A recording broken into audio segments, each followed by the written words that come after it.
안녕하세요. 지난주에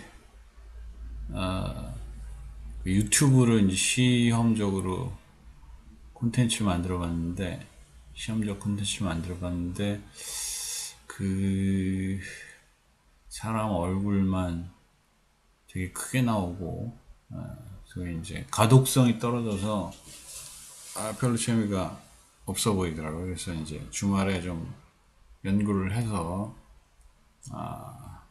슬라이드를 보여줄 수 있는 그런 방식으로 지금 준비를 다시 해봤습니다.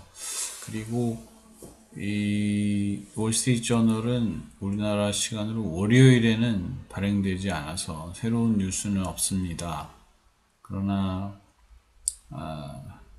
그 소위 이제 발행되지 않는 시간을 활용하는 의미에서 지난주에 그 월스트리트 저널 화제 사업들 이제 그때 이제 소위 기사를 읽으면서 눈에 띄는 것들을 잠깐 언급을 했었는데 그 중에서 이제 하루에 하나씩 한 가지씩 좀 선택을 해가지고 골라봤습니다. 그것을 오늘 이제 한번 보도록 하겠습니다. 첫 번째는 이토로라고 하는 이스라엘 출신의 소위 그 카피 트레이딩 회사에 대한 기사가 있었는데 그걸 좀 심층적으로 보도록 하겠습니다. 이토로가 이제 스펙, 그러니까 뭐 우리로 치면 이제 우회상장 하는 거죠. 우리나라도 스펙이라고 부르는데 스펙과의 합병을 통해서 상장을 할 계획이라고 했습니다. 그 스펙의 그 회사 이름은 핀테크 어퀴지션 코프 5번 그러니까 우리 치면 뭐 조합 5번 조합 뭐 이런 식이겠죠. 그리고 이제 나스닥에 상장을 하고 이토로 그룹 LTD라는 이름으로 상장을 한답니다. 이 사람이 이제 조나산 아시아라고 하는 CEO인데 그 처음에 이제 이스라엘에서 시작을 했고 이제 그 그러니까 2017년이죠. 그리고 2018년에는 미국에 가가지고 암호화폐 거래 플랫폼을 시작을 했고, 그 다음에 2021년 이제 그 이토로 그룹으로 스펙을 이용해서 나스닥 상장을 꾀하고 있는 거죠. 엊그저께 그 게임스탑 주식 사태 때, 사태라고 부를만한 게 우리로 치면 개미에 해당되는, 영어로는 fool이라고 그러죠. 바보들이라고 부르는데 개미에 해당되는 사람들이 800만 명인가 연합을 해가지고 소위 이제 조직적 투자자들, 우리말 기관 투자자라고 할 수 있는데 조직적인 투자자들, 특히 헤지 펀드 이런 데를 공격을 해서 한때 이제 주가를 끌어올리면서 이제 헤지펀드 거의 망할 뻔하게 만든, 망한 헤지펀드도 있고 그런 그 일이 있었는데 바로 그 소셜 네트워크의 덕분이죠. 그래서 그 소위 인터넷 전자 게시판 내지는 SNS 이런 것들을 활용해 가지고 세력을 만들어서 어떤 어떻게 보면 작전에 가까운 그런 소위 그 트레이딩을 했는데 그걸 이제 소셜리 네트워크 데이 트레이더라고 합니다. 소셜 네트워크를 사용하는 데이 트레이더를 타겟으로 한 그런 비즈니스. 그건 이제 그런 비즈니스를 하는 것을 주로 하고 있습니다. 여기에 이제 소프트뱅크, 그 다음에 피델리티, 그 다음에 이온, 그 다음에 서드포인트 이런 투자 회사들이 사모 투자자로 참여를 해서 우회상장을 시키려고 하고 있다는 얘기입니다. 여기서 생각해 볼 거는 카피 트레이딩, 미러 트레이딩이라는 건데 이제 오토메이티드 트레이딩 혹은 알고리즘믹 트레이딩, 이거 우리 치면 프로그램 매매라고 할 수 있겠죠. 프로그램 매매할 때 그 투자 포지션이라든지 아니면 손절매 혹은 그 매도 주문하는 것, 그런 어떤 노하우를 전수해 주는 겁니다. 그래서 방법은 이제 월 가입비를 받아가지고 그걸 알려주는 거겠죠. 그래서 로직을 알려주는 거예요. 그래서 이걸 뭐 MIT에 있는 연구자들이 이걸 연구를 했더니 이 전통적인 방법보다 수익률이 뭐 6% 이상 좋더라. 뭐 이런 얘기를 했어요. 그래서 people based portfolio 혹은 시그널 포트폴리오라는 별명을 가지고 있는데 뭐 하여튼 이번에 그 위력을 깨달았죠. 위력을 깨달았는데 이토로라는 회사 자체가 그런 어떤 그 카피를 해주는 그런 그 소위 그 카피를 소개시켜주는 그런 일을 해왔는데 이토로 자체도 이제 분쟁이 있는 경우가 있습니다. 이제 손실 볼 때 분쟁이 일어나겠죠. 장단점이 있는 건데 어쨌든 사람 기반의 어떤 그러니까 어떻게 보면 투자의 민주주의라고 할까요? 그렇죠. 사람 쪽수로 하는 거니까 그런 시절이 됐습니다.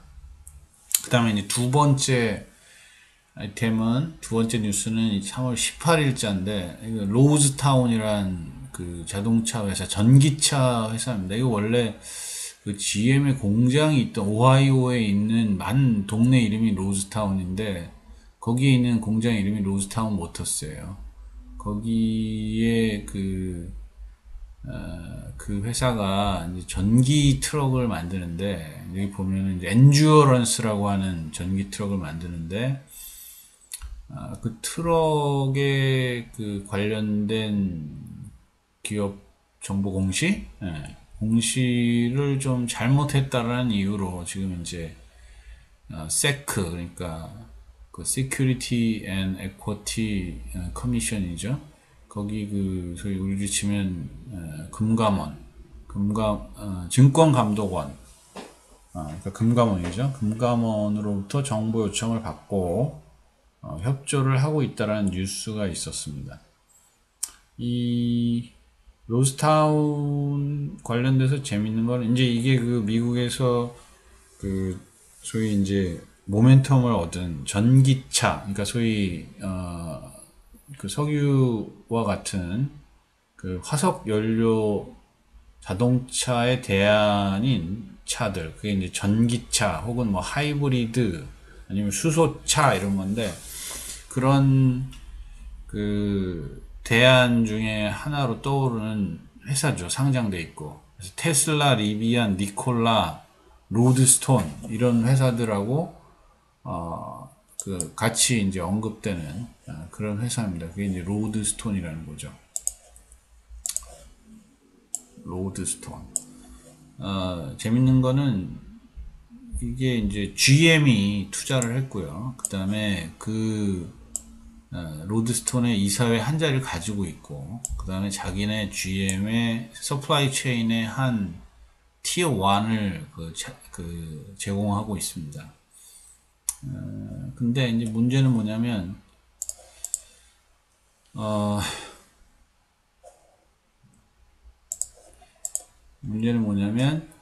힌덴브루크라는 회사가 있어요. 힌덴브루크 리서치라는 그 보고서를 내는데, 힌덴브루크가 왜 유명하냐면, 지난번에 니콜라라고 하는 수소 트럭 회사, 니콜라 모터스를 박살나게 만들었죠. 뭐냐면 그 실상은 그렇지 않다. 소위 이제 그 차가 이렇게 언덕에다 놓고 굴렸기 때문에 갔다. 실제 수소 엔진으로 출발한 게 아니다. 뭐 이런 식의 이제 보고서를 냈어요. 그 바람에 난리가 났죠.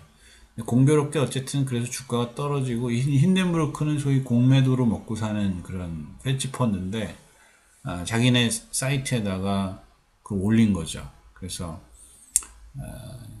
어쨌든 그 이득을 많이 봤어요. 그 니콜라가 이제 실상으로는 좋지 않은 회사라는 걸 밝혔으니까. 근데 똑같은 지금 그 어떤 논리로 이 지금 로드스톤이 이건 이제 전기 트럭인데 문제가 있다라고 이제 하고 공매도를 다시 걸은 거예요. 그게 뭐냐면 프리오더가 있다, 사전 주문이 있다라고 했는데 그렇지 않다라는 거고, 그 다음에 1차 모델 엔듀런스라는 그 모델의 양산 계획도 계속 딜레이가 되고 문제가 많아서 딜레이가 되고 있는데 제대로 된다라고 이제 거짓말을 했다라고 이제 주장을 하는 거죠. 재밌는 건 어쨌든 니콜라도 그렇고 이 로드스톤도 그렇고 둘 다 GM이 관련돼 있고, GM이 여기는 직접 투자를 했고, 옛날에 니콜라도 섞으려고 했죠. 주식 교환 이런 걸로. 아무튼 지금 힌덴브루크라고 하는 이 용이 주도한 헤지펀드 회사의 리포트에 의해서 지금 소위 회사의 가치가 이 회사가 주장하는 것보다 낮다라고 분석을 하고 그쪽에다가 액션을 걸은 거죠. 그래서 액티비스트 헤지펀드로서 실제로 그렇게 해서 이제 돈을 버는 거죠. 하여튼 이 지금 로드스톤도 문제가 심각한 것으로 보입니다. 그 다음에 여기 보면 유바이옴이라고 되어 있는데, 이제 사실 이게 우리 그 영어 알파벳으로 U지만 그리스 알파벳으로는 저렇게 생긴 게 M이에요, M. 그래서 뮤죠, 마이크로라는 뜻입니다. 뮤. 그래서 마이크로바이옴인데, 마이크로바이옴이라는 거는 이제 바이옴이라는 건 뭐 생물 전체 이렇게 어떤 클러스터를 바이옴이라고 하는데, 우리 몸 속에 장내에 있는 바이옴, 그게 이제 마이크로바이옴인데, 이 회사는 이미 망한 회사입니다. 망한 회사인데, 이 회사 이제 그 마이크로바이옴, 그러니까 몸에 있는 그 어떤 체내 물질을 결국엔 그게 이제 체변이에요, 체변. 뭐 장에 있는 걸 꺼낼 수는 없으니까 장 밖으로 나온 변을 이제 보내면 그걸 테스팅을 해가지고 자기네가 갖고 있는 이제 다른 사용자들의 데이터와 비교를 해서 그거를 이제 유전자 분석, 염기서열 분석을 해가지고 뭐가 문제인지 어떻게 해결할 수 있는지 뭐 이런 걸 해주겠다라고 한 두 부부 과학자가 있습니다. 그 부부 과학자가 사기죄로 지금 이제 기소가 됐다라는 얘기예요. 이제 이미 그 파산된 회사인데 지금 이제 뒤늦게 사기죄로 기소가 됐습니다. 여기 보면 여기 제시카 리치맨하고 그 다음에 자카리아라는 성경에 보면 스가라라고 나오는 그 이름인데, 자카리아 앱트라는 이 두 부부가 체변 그 샘플을 받아가지고 그거를 랩 테스트를 한 다음에 그걸 비교해서 보여주겠다, 이제 이렇게 한 건데, 뭐가 문제가 됐냐면 일단 그 테스트를 2번, 3번 계속하게 하는 거죠. 이제 자기네 새로운 테스트 버전이 나왔다 그러면서 2번, 3번 테스트를 하는 건데, 그러면서 계속 보험료를 받아 먹었어요. 그게 이제 보험이 커버가 되는 건지 안 되는지를 차치하고 그래도 계속 반복적으로 해가지고 2중, 3중으로 보험료를 받고, 근데 이제 그 체변은 중복되지 않고 그냥 같은 변을 가지고 쓴 거죠. 그러니까 사기라고 이제 판단이 돼가지고 보험회사들이 18개나 되는 보험회사들이 이제 문제를 제기를 한 거죠. 그래가지고 그걸 조사를 들어갔는데 이번에 이제 소위 드디어 그게 된 거죠. 기소가 된 거죠.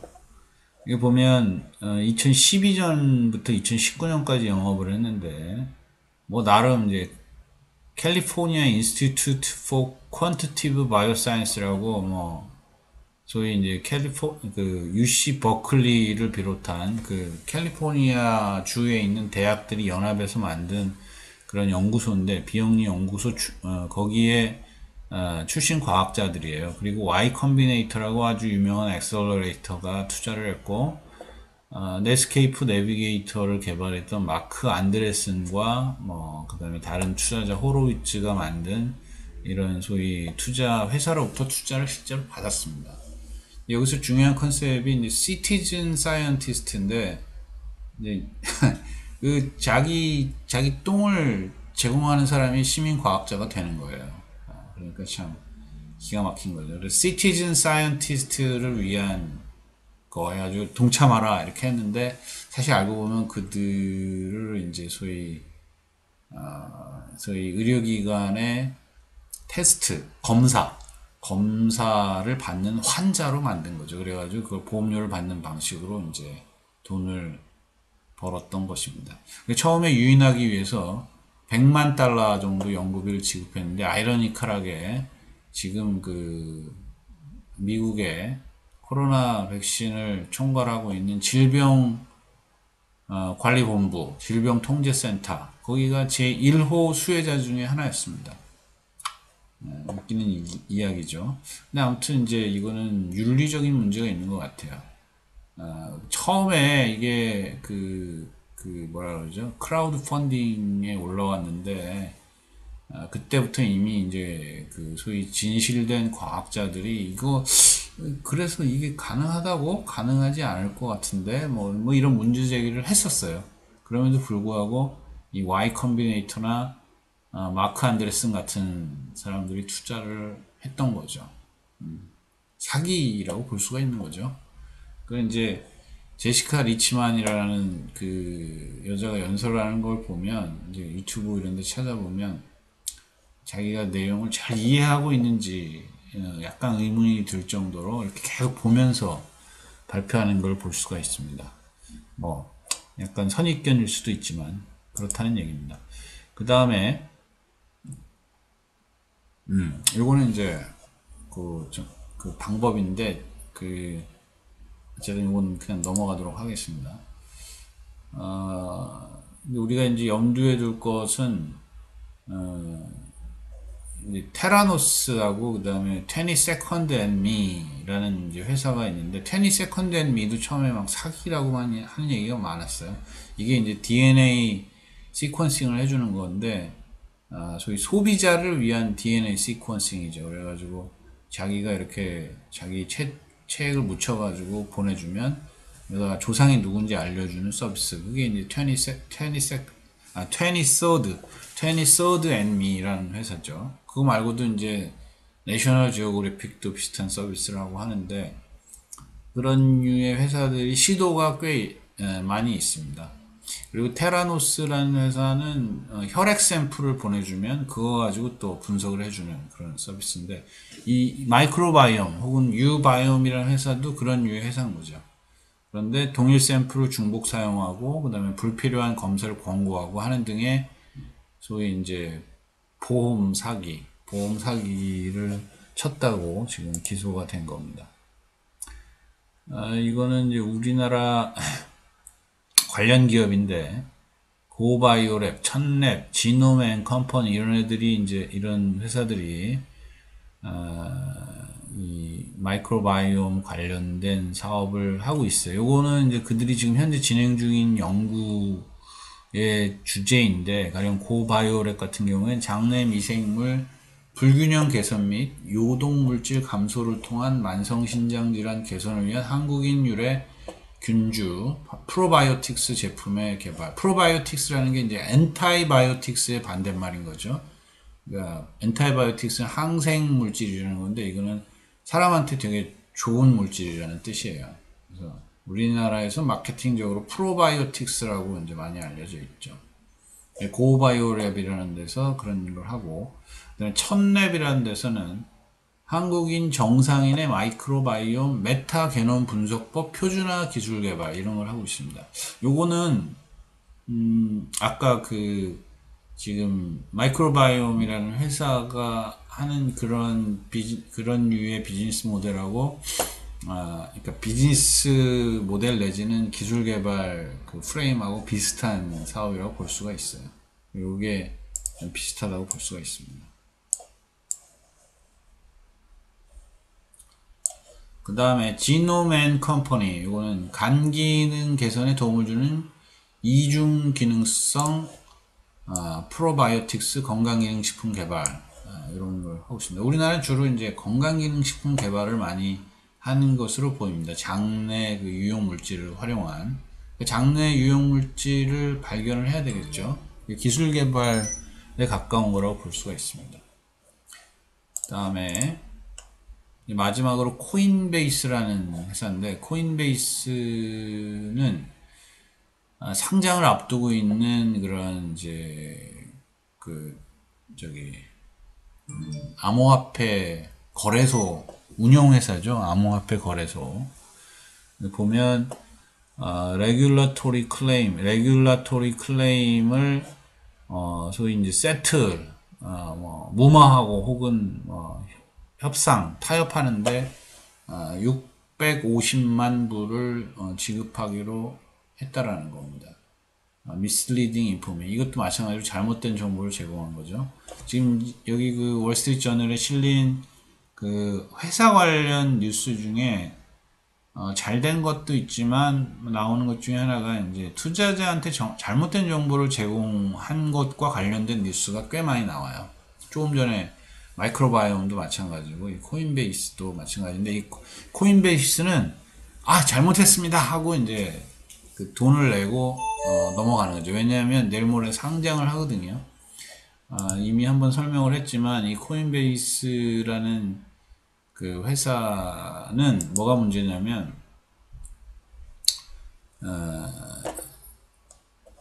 코인베이스 프로라는 그런 그 거래소를 운영을 했는데, 이게 프로그램이죠. 코인베이스 프로. 그런데 이제 두 개를 프로그램을 운영을 하면서 그 두 개 간의 사고 판 거, 이제 좀 더 들여다보고 싶은 내용인데, 그 사고 판 거를 거래량에 포함시킨 거예요. 그러니까 거래량이 더 많아 보였겠죠. 그러면 이제 사람들이 보통 이제 주식의 가격이 오르고 내리고도 보지만, 주식의 거래량도 이제 그 시장이 오르는 시장인지 내리는 시장인지 판단하기 위해서 참조하는 그런 정보인데, 거래량을 뻥튀기를 한 거죠.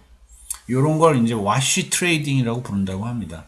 그 2016년에 6주간에 실제로 비트코인과 라이트코인 간의 그 거래에 있어서 거래가 그 거래를 이제 2배로 이제 그 신고한 그런 경우가 있었는데, 그때 이제 이름이 생겼나 봐요. 와시 트레이딩이라 하는데, 코인베이스도 이제 그런 어프로치를 쓴 거죠. 이 코인베이스는 2012년에 설립돼 있고 4,300만 명의 개인과 그다음에 7,000개의 기관이 가입해 있는 그런 거래소입니다. 대한 거래소는 뭐죠?